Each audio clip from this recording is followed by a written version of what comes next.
All right, this morning we are talking relationships, and so many of us know relationships can be hard, whether you're talking romance, family, or work. If you're having challenges, there's a local therapist. He wants you to know it's not your fault. That's where we're going to start. It's not your fault. It's not your fault. Dr. Ronald Frederick says it's just how you're wired, and while it may not be your fault, there is something that you can actually do about it. Thank you so much for being here, Dr. Frederick. We really appreciate it. It's great to be here. It's good news, right? It's not your fault. Yeah, what does that mean exactly? You started right. there. It actually puts everybody like in a good place. So we're not blaming anyone. We're not going to the negative place, right? Exactly. And I think that's such an important point because we have such feelings about our struggles in relationships. And many of us, really a majority of us, have difficult times in relationships. So why is that the case? Well, we all know that we're shaped by our early experience. I mean, that's not news. But what we don't fully understand is that those really early years in our lives, just when we're infants, we're learning about how to do relationships. We're born with brains that are basically like clay, and they get shaped by these interactions that we have with our caregivers. Now, for better or worse, our caregivers have their own stuff around feelings, around closeness that come up for them, and we pick up on that. We're incredibly sensitive. Infants are incredibly sensitive, and we adapt. We do what we need to do to maintain connection with the most important people in our lives. Well, guess what? That's your relationship wiring. And all of that information goes into our implicit brain. And if you had a good experience, it sets you up to be able to navigate relationships. However, many of us had experiences where there was some discomfort around feelings.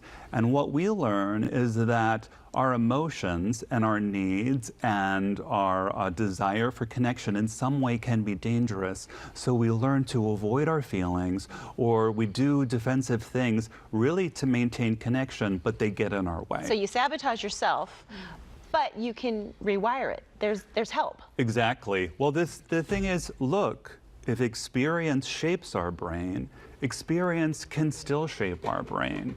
But we have to realize what's going on, and we have to be able to afford ourselves the opportunity to do new experiences, to do things that are actually going to be constructive for us. You can ask a question? I was going to say, so are you saying that kids who come from maybe a divorced family, that's what they see, that's what they know, they're not doomed? They can rewire their brain. But it's even more subtle than that. You know, if you grow up with a parent who maybe is depressed or anxious, or they have their own stuff, these are not like horrible things that are getting encoded. We just get uncomfortable. So what happens in relationship is that we get triggered, and we go from stimulus to response in a nanosecond, and that's when our old conditioning keys in. Then we start responding. We may get defensive, we may get argumentative, we may pull away, we may shut down. These are all things that we do because we're responding to what's going on inside of us. So if we can stretch that space between stimulus and response, then we have more room. And how do we do that? We do that by beginning to attune to what's going on inside of ourselves. Instead of focusing on you, your partner, we start to attune to what's happening inside, and then we start to see just exactly how we're being controlled by our nervous system. Does that make sense? Yes. Okay. So you said you have some steps you want to talk to us about to remedy? Exactly. So that's what my book, Loving Like You Mean It, is about. Loving Like You Mean It really is about being able to make good use of your emotional experience and disentangle yourself from that early wiring. So all of it is about being more mindful about what's going on inside of us and being more mindful when we're with our partners. Okay, let's go over the 4 steps, just because we want to be very clear. So the first step is? The first step is to recognize a name. We need to recognize that we've gotten triggered.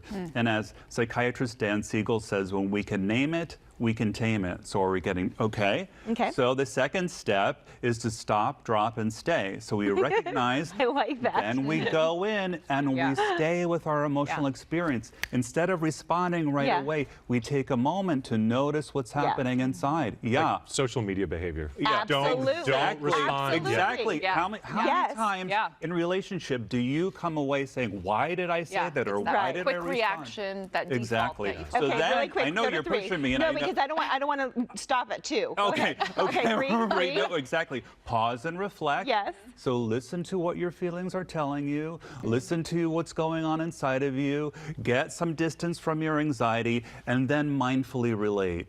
So if we slow down, deal with what's going on inside of us, and then take our time to move in a different way and relate with our partners from that place, we're actually rewiring our brain to have healthier relationship behavior. Are you ready? I'm ready. Let's do it. Are you ready? Let's do it. You are ready. We're going to go to Palm Springs. We'll work on it.